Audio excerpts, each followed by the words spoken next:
Surprisingly, there are still a few henchmen knocking about. They don't matter. Their lives mean nothing to our walking angel of death at this point. Lara will barely even remember killing this fodder as she makes her way to the exit. But then, in a last-minute upset, Constantine is still alive and is giving his best last-minute attempt to salvage this whole operation. He grabs Lara's shit, all of it, all at once, and then just starts shooting the shit out of Lara. Whilst removing her inventory is probably the best strategy to deal with Lara, she is still able to make cans full of attack dust on the fly and stab her way to victory. Lara and Constantine have a final face-to-face, in which Lara is about to walk away from the now broken Constantine to show that she is the better person. That is, until Constantine starts to talk trash about her dad.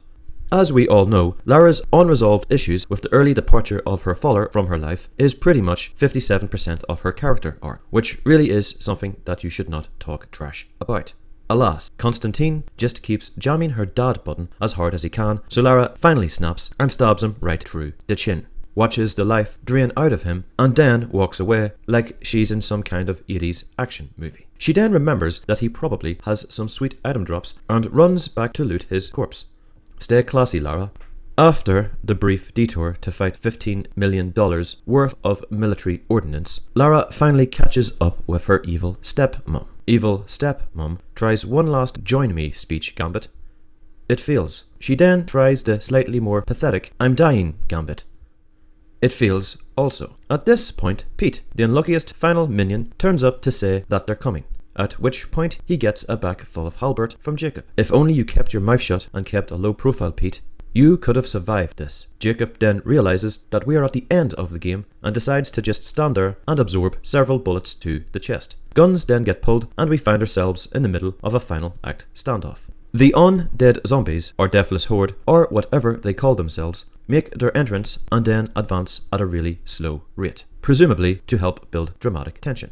Evil stepmom fires off some rounds, which is uselessly pathetic, attempts to bargain with Lara, which is again pathetic, and then finally unwraps the MacGuffin and attempts to use it, which is also ultimately pathetic. Utterly defeated, she drops the MacGuffin. Lara picks it up and says something profoundly humbling about how the human race was not supposed to have such power. She then checks with Jacob just to make sure that was the right thing to say. Jacob is like, yeah, good call, you fucking nailed it. Lara decides to drop it, causing the MacGuffin to briefly go full Ark of the Covenant, and all the zombies just switch off. Jacob is then like, nice one, Lara, you did it, I knew you could pull it off. Jacob then realizes that he will now die, but he is kind of cool with that. Jacob has been alive for several millennia, so he's had some good innings. He then pulls off some high-level Jedi shit and becomes one with the Force again, or Thanos kills him. You decide. We then cut back to Croft Manor. Some time has passed because Jonah is there and he's A-okay since his fatal stabbing. Lara is having some epiphany/epilogue about her dad, about how he was right and that he was not a nutjob and therefore she's not a nutjob and how all the haters can just suck it. She also is ready for an all brand new tomb raiding adventure because that's how addiction works. You can stave it off for a while, but it's always there, just waiting for its moment, and eventually you just got to give in to that monkey on your back. We then get a credit screen, which leaves us to reflect on while Lara did save the day, it ultimately did not bring her peace and happiness, and at given time she will eventually fall back into her self-destructive tomb raiding patterns. No, wait, there's a post-credit scene. It's Lara and her evil stepmom. Lara, in an act that most accurately resembles how people actually play her games, is taking her evil stepmom for the long walk. It's cold, but at least you are no longer pretending to yourself that you are not, in truth, a sociopathic killing machine with repressed emotions.